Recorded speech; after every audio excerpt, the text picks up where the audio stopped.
राजनीति की पिच पर इनेलो रिकॉर्ड तोड़ स्कोर बना रही है।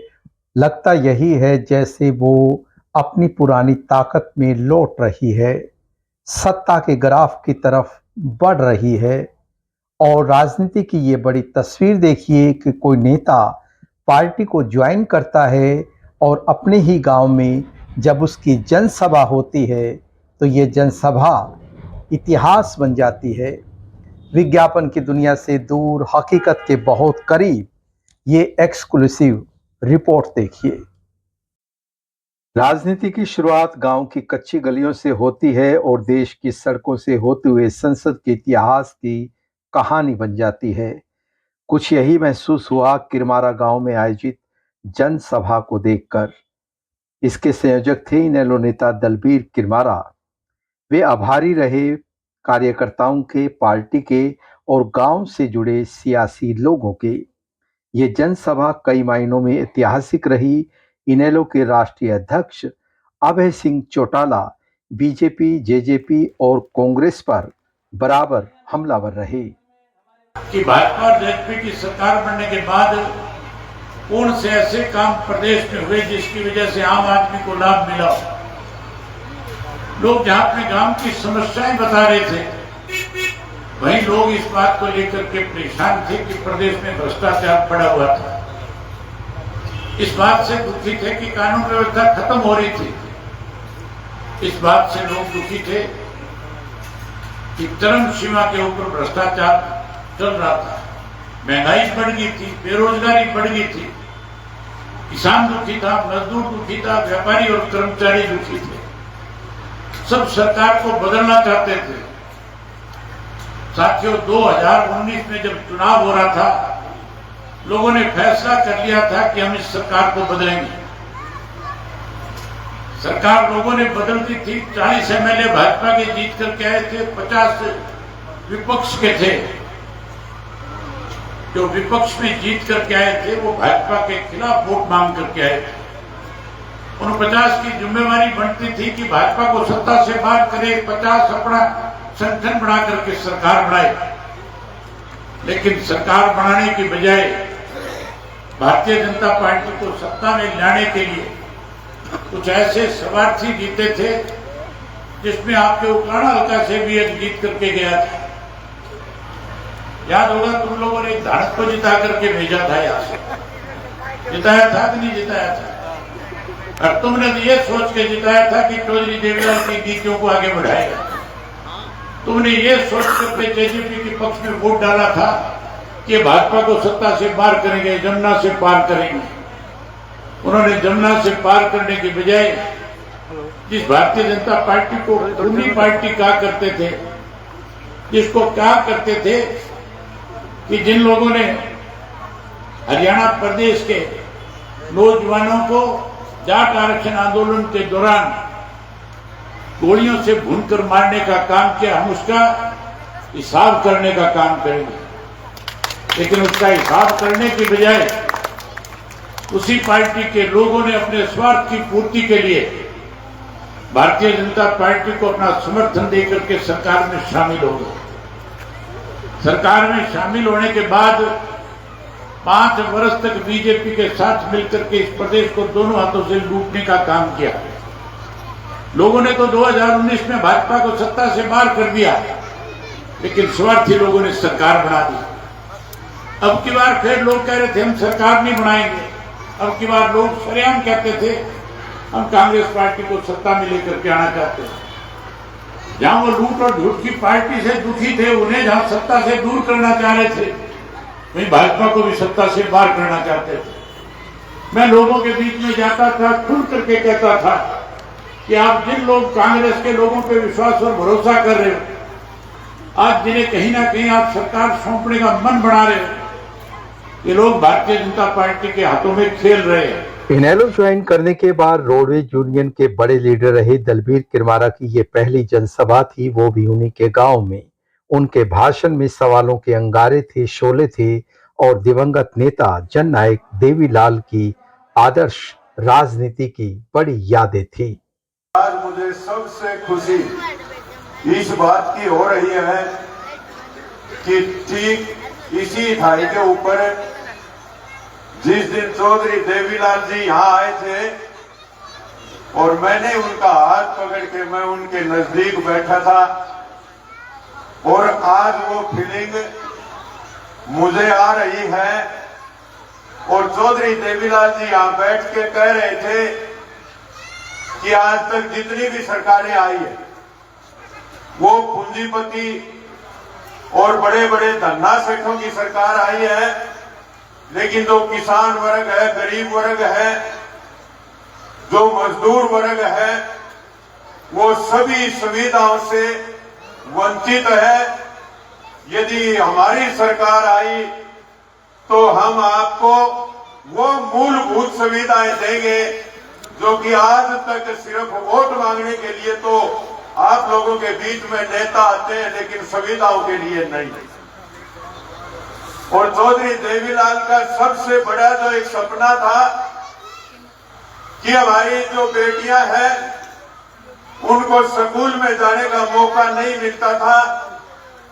जो हमारे छात्र थे वो इसलिए शहरों में पढ़ने के लिए नहीं जाते थे कि उनका घर का इतना ब्योंत नहीं था कि वो शहर में जाके शिक्षा प्राप्त करें। और चौधरी देवीलाल जी ने 1979 में बसों के फ्री पास दिए। आज इस प्रदेश का सौभाग्य है कि किसी भी गरीब से गरीब घर की जो बेटी है वो अनपढ़ नहीं है, वो स्कूल में जाती है और वो शहर में कॉलेज में जाती है। ये चौधरी देवीलाल की देन है। इनेलो के राष्ट्रीय अध्यक्ष ने साफ कर दिया कि प्रदेश में एकमात्र विकल्प अब सिर्फ और सिर्फ इनेलो है। उन्होंने दलबीर किरमारा के ऐतिहासिक संघर्ष और उनके बड़े कद को अपने शब्दों में कुछ इस अंदाज में परिभाषित किया।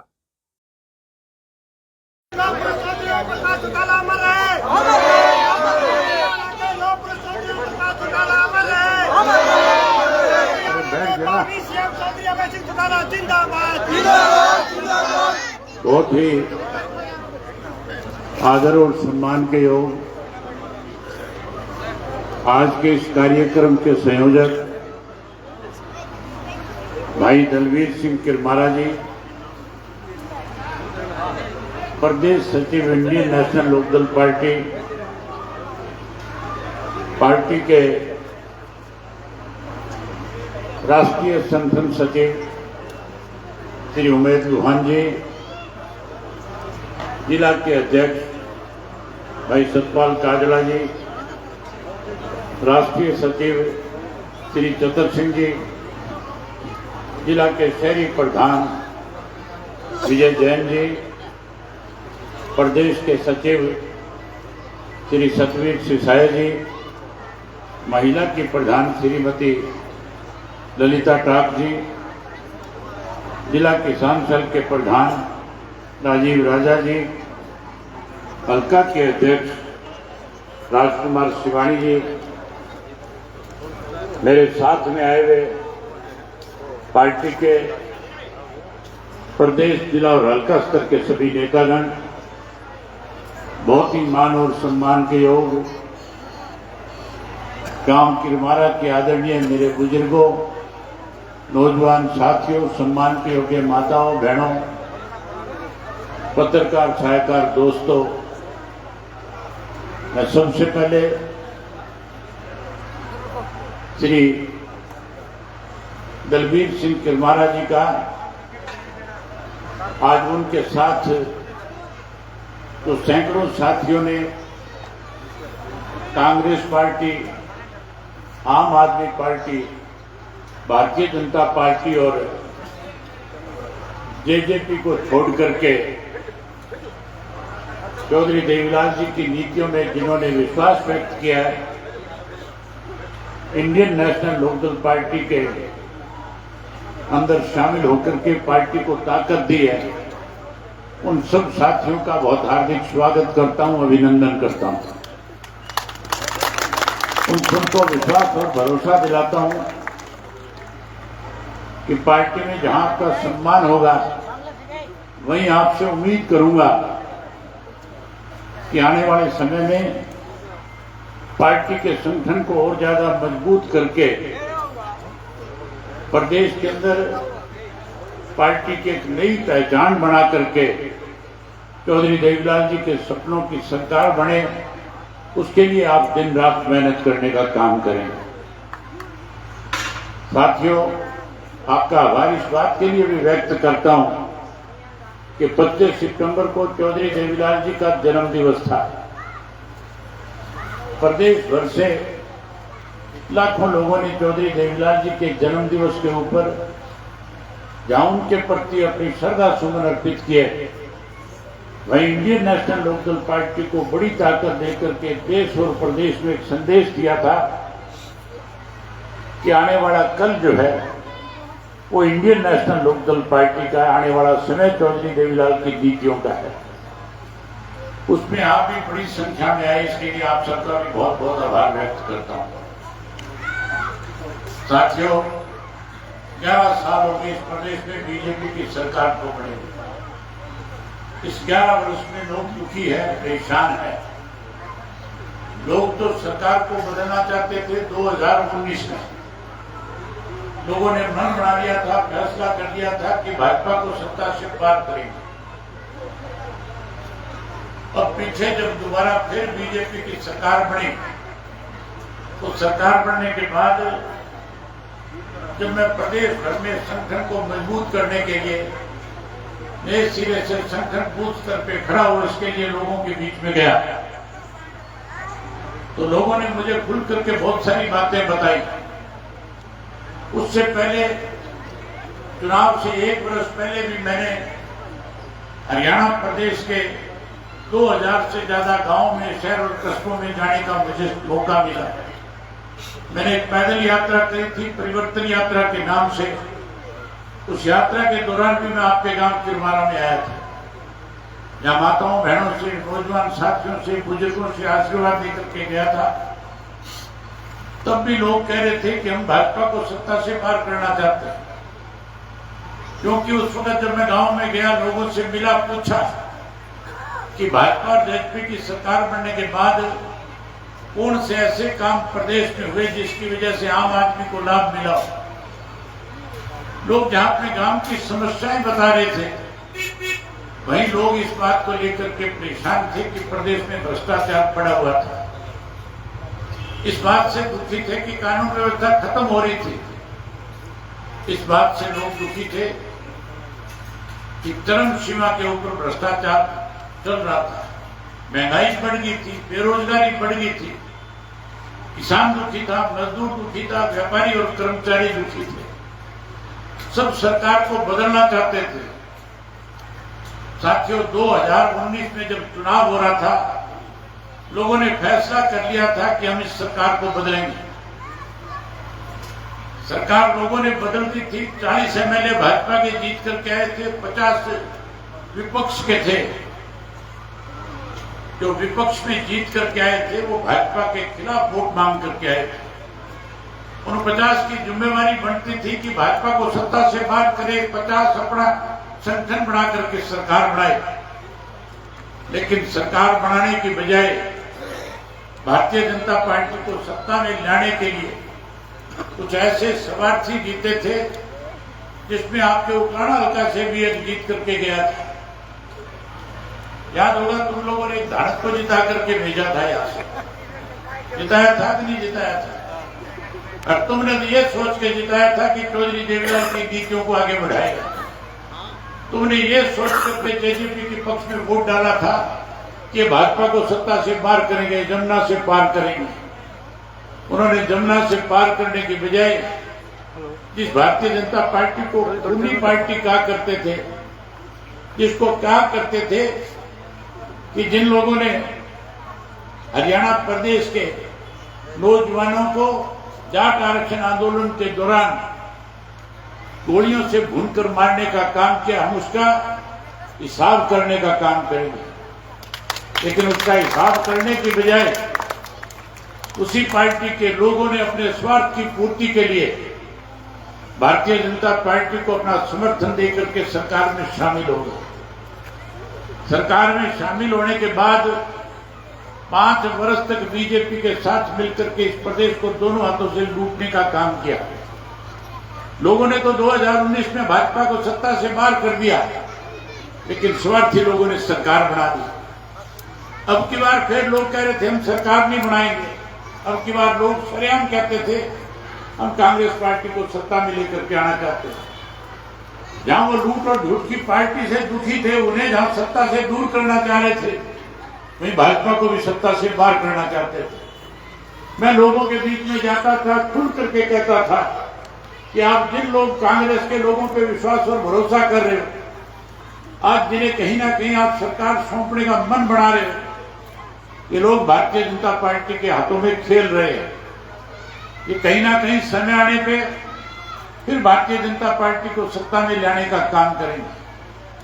मेरी बात पे विश्वास नहीं होता था, लेकिन साथियों उसी कांग्रेस के नेताओं ने, जिन्हें तुम सत्ता देना चाहते थे, उन्होंने भारतीय जनता पार्टी को तीसरी बार प्रदेश में सत्ता बनाने में एक षड्यंत्र के तहत बीजेपी को सत्ता सौंपने का काम किया। आज पूरे प्रदेश में जब मैं संगठन को नए सिरे से बढ़ाने के लिए, खड़ा करने के लिए लोगों से मिल रहा था, तो लोग खुल के कह रहे थे कि हमने भूपेंद्र सिंह हुड्डा और उसके बेटे पे विश्वास किया था, इन्होंने हमारे साथ विश्वासघात किया है, इन्होंने अपने कांग्रेस के साथियों को हरा करके कहीं ना कहीं फिर भाजपा को सत्ता में लाने का काम किया है। अब लोगों का विश्वास और भरोसा कांग्रेस से जुट चुका है। अब लोग एक मन बना चुके हैं कि आने वाले समय में 2029 में चौधरी देवीलाल की नीतियों की सरकार फिर से लाने का काम करेंगे। मुझे उम्मीद और भरोसा है आप लोगों पे कि जो लोग आज अलग अलग पार्टियां छोड़ करके इंडियन नेशनल लोकदल में अपनी आस्था व्यक्त करी है, वो फिर से पार्टी के संगठन को मजबूत बनाने में, सरकार को नए सिरे में इंडियन नेशनल लोकदल पार्टी की सरकार बनाने में बड़ी भूमिका निभाने के काम करेंगे। मैं किरमारा जी से जब भी मिलता था, जब ये एक संगठन में काम करते थे, रोडवेज के, जब कर्मचारियों की लड़ाई लड़ा करते थे, जब मुझे मिलते थे, मैं इनको हमेशा कहता था कि आपका संघर्ष एक दिन काम आएगा। मैं इनसे कहता था आप और हम मिलकर के जिस दिन खड़े होकर के इस लड़ाई को लेकर के आगे बढ़ेंगे, तो इस प्रदेश में लुटेरों की जो आज सरकार है, सत्ता से बाहर हो जाएगी। चौधरी अभय सिंह चौटाला सही मायने में आज हम वो छवि देख रहे हैं जो चौधरी देवीलाल जी में थी। जब किसान 13 महीने तक लगातार टोल के ऊपर नारे लगा रहे थे, आंदोलन कर रहे थे, 700 किसानों ने शहादत दी। जो चौधरी देवीलाल जी करते थे वो चौधरी अभय सिंह चौटाला ने किया। वो टोल पे गए और विधानसभा एमएलए सीट से उन्हें रिजाइन दे दिया और कहा यदि मेरा किसान सड़क के ऊपर बैठा है, मेरा गरीब मजदूर सड़क के ऊपर बैठा है, तो मेरा विधानसभा में रहने का कोई फायदा नहीं है। अकेले विधानसभा में पूरे विपक्ष की भूमिका निभाते थे। कांग्रेस के कितने एमएलए थे, लेकिन किसी ने मजदूर और किसान की आवाज नहीं उठाई। चौधरी अभय सिंह चौटाला एकमात्र एमएलए थे विधानसभा में, चाहे वो बीजेपी के हो चाहे कांग्रेस के हो, उनकी बोलती बंद करने वाले थे वो चौधरी अभय सिंह चौटाला। इनेलो नेता दलबीर किरमारा के सैकड़ों समर्थकों ने इनेलो को ज्वाइन किया। खुद अभय सिंह चौटाला ने पार्टी में आने पर इन सभी का स्वागत किया और पार्टी मजबूती का आह्वान भी किया। किरमारा गांव की मुख्य चौपाल में आयोजित जनसभा में पहुंचे अभय सिंह चौटाला का ढोल नगाड़ों और फूलों की बारिश के साथ जोरदार स्वागत हुआ। गांव के अंतिम छोर तक जहां अभय सिंह चौटाला की आवाज पर तालियां गूंज रही थी, वहीं दलबीर किरमारा गांव की मिट्टी के प्रति भावुक और आभार व्यक्त करते हुए दिखाई पड़े। सचमुच अभय सिंह चौटाला को देखते हुए, उनके साथ चलते हुए वे दूर तलक महसूस करते रहे जननायक चौधरी देवीलाल के कदमों की आवाज को। तो ये सिर्फ एक औपचारिकता नहीं है, यह हमारी आशाओं का प्रतीक है, हमारी एकजुटता का संदेश है। जहां अभय चौटाला दिवंगत नेता चौधरी देवीलाल के सपनों को साकार करना चाहते हैं, उनके दौर को वापस लाना चाहते हैं, वहीं उनके समर्थक उन्हें सीएम देखना चाहते हैं। इनेलो में बहुत से नेता हैं जो इनकलाबी हैं, लंबी फहरिस्त है और अब इसी फहरिस्त में रोडवेज के बड़े लीडर रहे दलबीर किरमारा भी शुमार हैं। दैहिक रूप से उनका कद बड़ा है, लेकिन इनेलो में आने के बाद उनका कद और बढ़ गया है और जब बड़े कद वाले नेता झंडा थामते हैं तो झंडा निश्चित तौर पे नई ऊंचाई पर दिखाई देने लगता है। Mukesh Sodhi, news line Hindi.